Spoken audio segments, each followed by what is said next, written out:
Hello guys विंटार season अহাৰ লগে লগে এয়া ফুল ফুলিব আৰম্ভ হৈছে। এইজোপা মোৰ আগৰ এতিয়াৰ নহয় দেই, পুৰণা গছ, সেইকাৰণে এতিয়া ফুলিব ধৰিছে।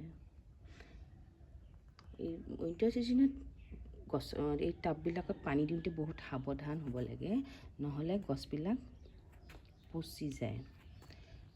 দিলে মানে মাটিটো চাব লাগে, মাটিটো চাই পেলাইহে পানীটো দিব লাগে। মাটিটো চাই পানী দিলেহে তেতিয়া হেৰি হয়, নহ'লে মাটিটো ৰংটোৱে কৈ দিয়ে যে মানে পানী আছে। এইবিলাকত টাবত দেখিছে বহুত পানী আছে, এইবিলাকত দিব নালাগে। আজি এনেকুৱা শুকাই গ'লে দিব লাগে। আৰু পানী দিওঁতে সদায় গছবিলাকত পানীটো গছত পৰিব নালাগে, এনেকৈ আঁতৰাই এই চাইডে দিব লাগে। আৰু পানী দিলে সদায় এনেকৈ দূৰে চাইডে দিব লাগে। গছত লাগিব দিব নালাগে, এই মাটি চাটি একো লাগিব দিব নালাগে, নহ'লে সোনকালে গেলিব আৰম্ভ কৰে।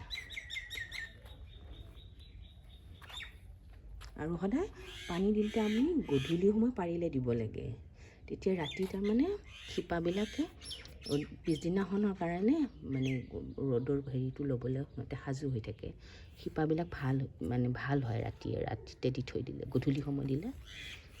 এনেই ৰ'দ পৰিলে দিবই নালাগে, কিন্তু ঠাণ্ডা দিনত ৰ'দ পৰিলেও অলপ দিব পাৰে। আৰু কেতিয়াও পানীত গছবিলাকত স্প্ৰে' নকৰিব। মানে এনেই উইণ্টাৰ ছিজনৰ ফ্লাৱাৰৰ এইবিলাক গছবিলাক খুব ঢিলা আহে, সেইকাৰণে স্প্ৰে' কৰিবই নালাগে।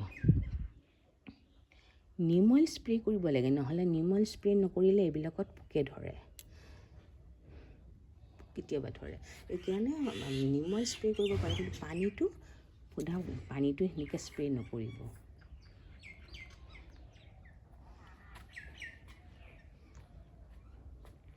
Thank you.